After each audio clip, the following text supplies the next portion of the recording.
All right, here I am with Amelia, and this is our very first time out on a walk.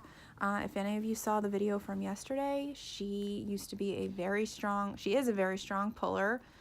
She had my arm tired just after 30 seconds of handling her. She doesn't know where she wants to go, she just knows she wants to go.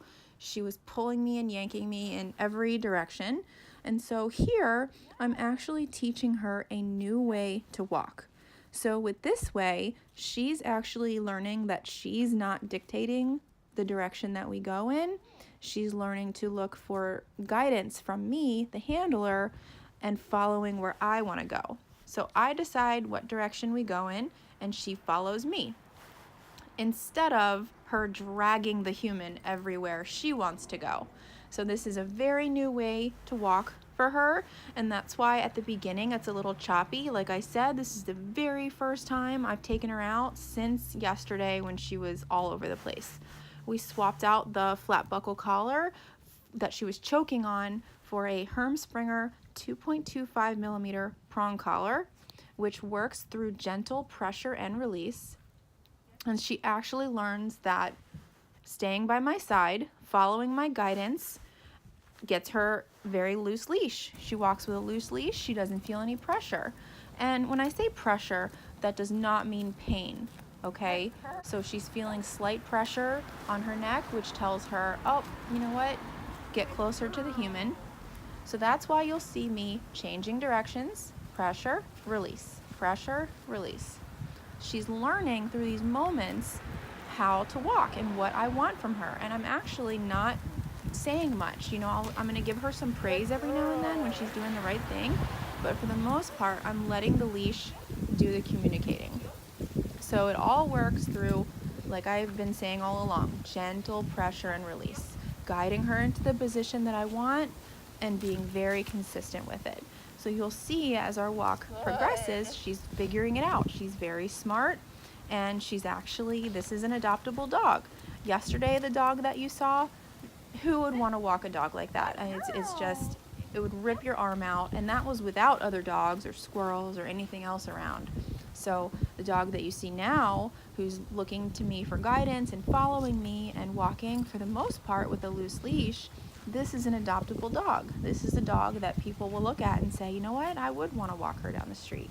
She's not pulling, she's very respectful, and it looks like a nice dog to walk. So we're teaching here. She's doing so well. If you look at the leash and pay attention to it, it's very loose right now.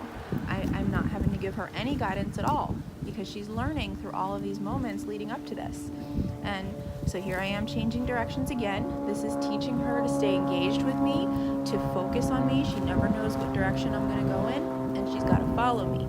So every time you see my hand kind of flick back, I'm giving her a little bit of guidance and communication through the leash. So I was really happy with how this first session went with her. We kept it nice and short because it's so cold outside. You'll see, that's why I have a sweater on her, and I actually have like 20 layers on. But I didn't want to let the weather stop us because she really needs to learn nice leash walking skills if she wants to find a family. So I'm teaching her that when we stop, we sit, so she's getting a little leash pressure here, and releases when she sits down. Very nice job. So we're going to keep working on this. Every day we're going to try and take a walk if the weather permits. And so like even with this short session, we still got a lot accomplished. It doesn't take long to work with your dog. Even a few minutes every day, you'll see them making progress. So even right here, this walk with her is requiring a lot of mental stimulation and thinking on her part because she's used to getting out there on a leash and just going crazy, going wherever she wants to go, pulling in 50 different directions, dragging, no respect at all for the handler. And now I'm telling her, you can't do that. You have to look at me for guidance. So she's actually having to consciously think, I can't go that direction or that direction. I have to stay with this person. I have to follow her. I have to look to her for guidance. And it's really non-negotiable.